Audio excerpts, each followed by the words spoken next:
Welcome to our channel. ఈ రోజు మన రెసిపీ చాలా తక్కువ టైంలో అయిపోయేటువంటి ఈ సీజన్లో దొరికే మామిడికాయ తొక్కు పచ్చడి చూపించబోతున్నానండి। చాలా సింపుల్ గా చేసుకోవచ్చు అన్నమాట। ఇంకెందుకండి ఆలస్యం, వీడియోలోకి వెళ్ళిపోదామా మరి ఫ్రెండ్స్। వీడియోలోకి వెళ్ళే ముందు చిన్న రిక్వెస్ట్ అండి, వీడియోని చివరి వరకు చూడండి। మీకు కానీ ఈ వీడియో నచ్చితే లైక్ చేయండి, షేర్ చేయండి। అంతేకాదు ఫ్రెండ్స్, మొదటిసారి ఈ ఛానల్ని చూసే వాళ్ళైతే ఈ ఛానల్ని సబ్స్క్రైబ్ చేయడం మాత్రం అస్సలు మర్చిపోద్దు। ఇంకెందుకండి ఆలస్యం, వీడియోలోకి వెళ్ళిపోదామా మరి। ముందుగా నేనైతే వీడియోలో చూపిస్తున్న విధంగా 2 మామిడికాయలు తీసుకున్నానండి। వీటిని శుభ్రంగా కడుక్కొని పొడిగుడ్డతో చక్కగా తుడుచుకోవాలన్నమాట। ఇలా తుడుచుకున్న తర్వాత మామిడికాయ మీద పైన ఉన్నటువంటి ముచుకును మాత్రమే తీయాలండి, తొక్కను తీయనవసరం లేదు।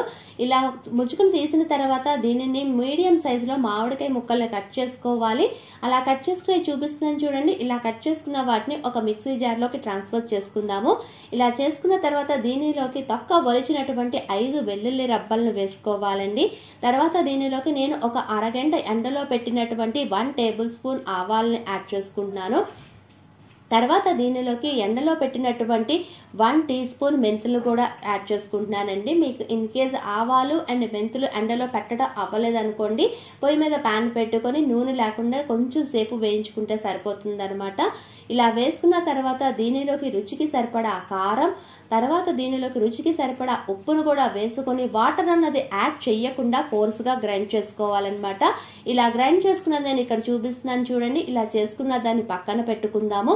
తర్వాత పొయ్యి వెలిగించి ప్యాన్ పెట్టుకొని దీనిలోకి 3 టేబుల్ స్పూన్ ఆయిల్ని వేసుకోవాలండి।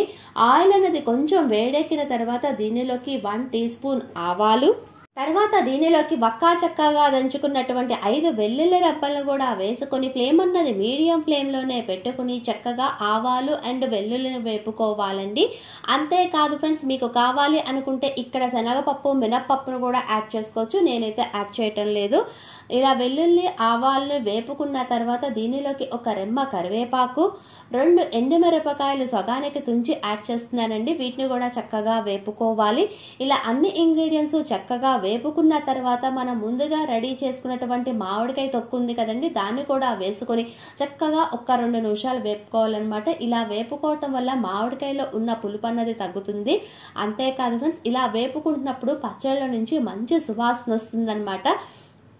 ఇలా వచ్చినప్పుడు మాత్రమే మీరు పొయ్యి అన్నది ఆఫ్ చేసుకుని దీనిలోకి 1 టీ స్పూన్ ఇంగువను కూడా వేసుకుని చక్కగా కలుపుకోవాలండి। ఇలా కలుపుకున్న దాన్ని డిష్ అవుట్ చేసుకోవడమే ఫ్రెండ్స్। ఇలా డిష్ అవుట్ చేసుకున్న దాన్ని నేనైతే రైస్తో ఎంజాయ్ చేస్తున్నాను ఫ్రెండ్స్। ఒక్కసారి ఈ రెసిపీని ట్రై చేసి ఆ ఫీడ్బ్యాక్ని నా కామెంట్ రూపంలో తెలియజేయండి ఫ్రెండ్స్। అంతేకాదు మీకు కానీ ఈ వీడియో నచ్చితే లైక్ చేయండి, షేర్ చేయండి, సబ్స్క్రైబ్ చేయడం మాత్రం అస్సలు మర్చిపోవద్దు। Thanks for watching.